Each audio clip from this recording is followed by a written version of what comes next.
Kitchen. My name's Hannah. I'm one of the Sodexo dietitians within University Hospitals.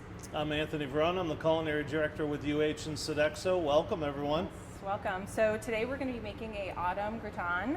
So this is a French culinary dish. So this includes a lot of vegetables, usually might have some meat in it. But the key to this is that top coating to it. So sometimes you'll see breadcrumbs, there's usually a sauce. And so today in our recipe, we have some really great seasonal produce that are going to be that vegetable base for us. And anytime we're using seasonal produce, we're going to have that really good flavor to it. So whether we're using fruits or vegetables in any recipe, those seasonal ones are just going to provide us with a lot more flavor. And so today we have things like butternut squash, carrots, parsnips, quite a few different seasonal vegetables here. Yeah.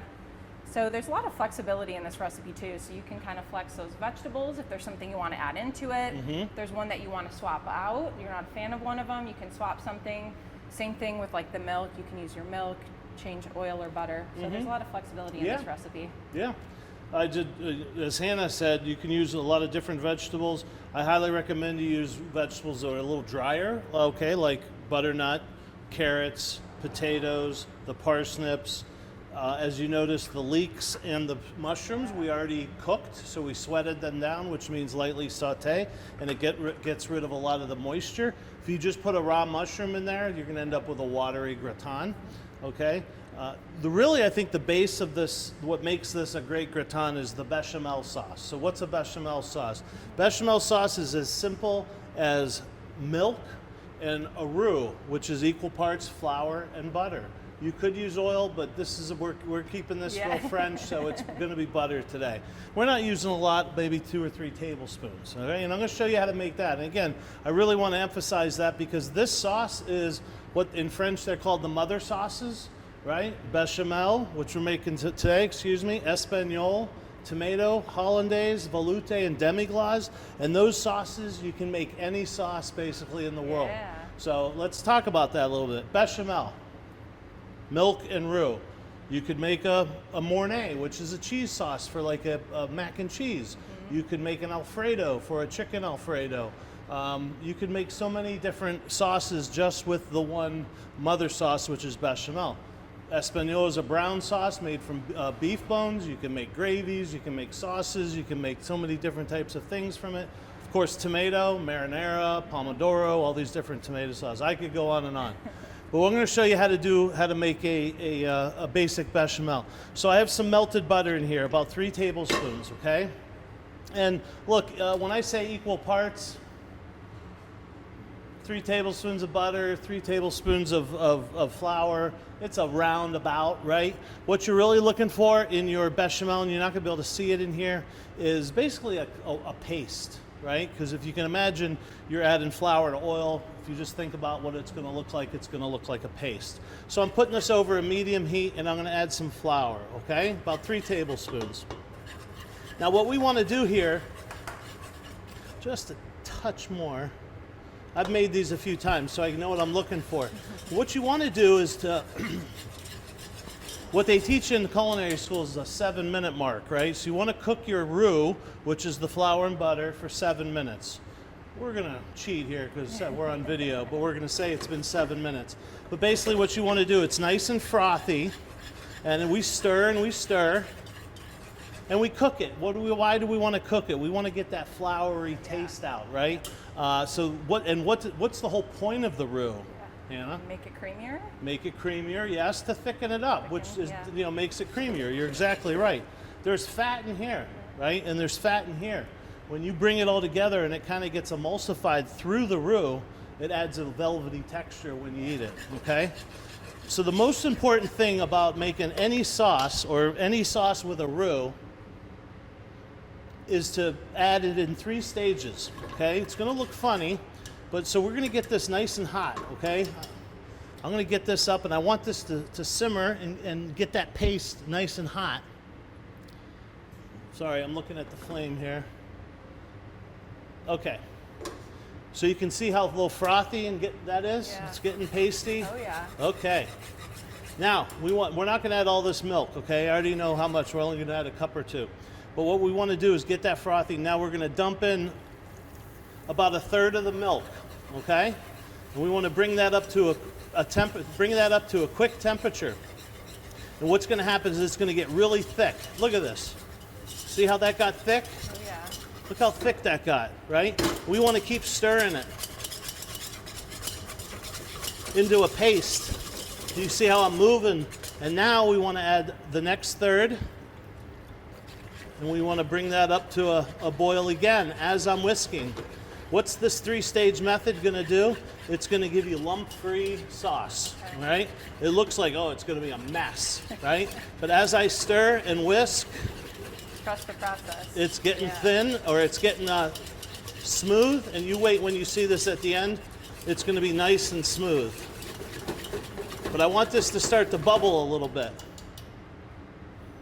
This is the whole key to a bechamel, a good sauce. You dump all the flour in there, it takes so long for the temperature of you dump all the milk in there, it takes so long for the temperature of the milk to get, to gradually get up that the flour turns into balls and basically makes dumplings. Yeah. And there's no way to ever get it smooth again. Look how smooth that is. Yeah. So now we're going to add our last stage of milk. And look, it's a recipe, but if you notice that it's a little too thin or too thick, too thick, you can always thin it. You can't really thicken it again. Okay. So we're gonna stir this, and really once you get it to this stage, you can kind of let it go. I mean, look at that. Yeah, that's you don't see perfect. any lumps. Yep. Okay. So we're gonna bring that up to a simmer. So we cook the flour and the butter for 7 minutes. At this point, once it comes up to a simmer, we want to cook the bechamel for at least another 5 to 7 minutes. Okay? But again, due to time, we're going to at least bring this up to a simmer. The other thing I like to do is put a fresh thing of thyme in there. We're going to add a little bit of nutmeg. Nutmeg and bechamel is like peanut butter and chocolate. A little bit of Dijon, which is kind of out of the ordinary, Yeah, but Dijon can go in anything. You could put Dijon on a shoe and it'd be good. Of course, a little bit of salt. And we're going to whisk that in. And I think it's going to be a tad thick, so I'm going to add just a little bit more. Okay. And then that thyme is in there, the mustard, the pepper or the salt. You could add garlic to this and make an Alfredo if you wanted to. And we're going to give this a quick taste. So I'm not only tasting it for flavor, but I'm going to see if there's any lumps in there, which there aren't. Okay, this looks great. So we're going to bring this up. And remember, the roux will never get to its full thickening power until it simmers for about 5 to 7 minutes. Okay. Once it simmers for 5 to 7 minutes, that's as thick as it's going to get. Now, if you decide to chill that, what happens is the flour gets, it absorbs more of the liquid. So you either want to use it, you can chill it and reheat it, but you're going to have to thin it down. Okay, and what I like to do, shut this off, is I'm going to send this through a sieve, to get the thyme out, but smell that. Wow, you smell that? That smells very good. Okay. And what I want to show you is those aren't lumps. Those are just bubbles. Look at that. Yeah. No lumps, okay? That's what we're looking for. And look at that velvety texture. It's exactly what we're looking for, okay? So let's just set this aside. Now we're going to assemble. We're just doing a little cute one today. Get rid of my flour. You could do this in a big casserole dish. Yeah. You could do this in one of those hotel pans like restaurants have. Anything that's oven safe. I'm going to take a little bit of bechamel and I'm going to just swirl this around. Well, you can see the finished product there. Yeah. And I'm just going to alternate. I'm going to take some carrots. Remember, these are raw, so this cook time is going to take about, 40 minutes. Okay. A couple parsnips. Kind of just layer them throughout. Just kind of layer it. It kind of looks sparse right now. A couple of these beans. Yeah, so these beans are our protein source for this dish. So this would be a really great thing for like a meatless Monday. Totally. If you're not including meat in it, but we're still getting that protein source from those Yep. white beans. Some mushrooms. And I'm just going to keep layering. These are some potatoes, some carrots, parsnips. Can't forget my herb, a little bit of fresh thyme, some more bechamel.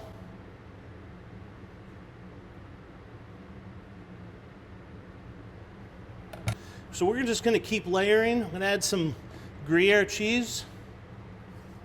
And you see, there's no real method. I'm just kind of going for it.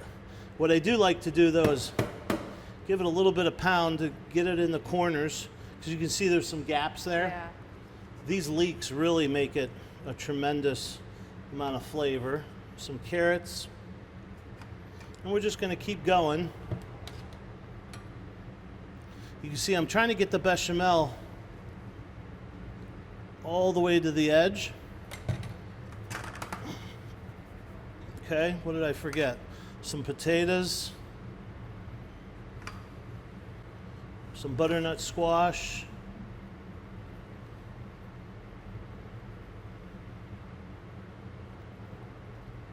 a few more mushrooms, leeks, and I like my gratin kind of tall. Yeah. With all the This layers. takes a while to bake. Yeah. So you really want to start this low because you don't want it to burn, and you don't want that bechamel to reduce so much that it gets dry. Okay? So I think we're just going to add some more mushrooms. And what I like to do is I really like to add the mushrooms to the top because there's a lot of liquid on there. Yeah. Not a lot, but enough. And it's going to prevent the top from drying out. A little bit more thyme. A little bit more sauce. And then finally we're going to add some more Gruyere. Can you tell us about that cheese? I don't think I've heard of it. Oh, before I'm sorry. this. Gruyere is just a fancy Swiss cheese. Okay. Yeah. Yep. Excuse me. Give that a little pound. And what I have here is some buttered panko breadcrumbs. We're going to add those. That's going to give it that nice little crust and crunch. And again, I'm going to throw this in the oven for about probably 30, 40 minutes, depending on the size of the vessel. The bigger, obviously more. This one probably take about 25, 30 minutes. And then when it comes out, it's going to look crusty and beautiful. And you got to make sure that the potatoes are all cooked. Yep. So take something sharp like a, you know, and make sure it, see how Goes it all just, the way through, just yeah. comes right out. If there's any resistance, then it's not cooked, and you got to keep going on for a little bit longer. This one was sitting out for a little bit, so it looks a little dried out, but no big deal. So you pop that in, good to go. Perfect. Yeah, great fall dish. Yeah, yeah, and like I said, this is just one recipe. You could, with this bechamel, you can make anything. You toss some pasta with that, forget about it. Yep.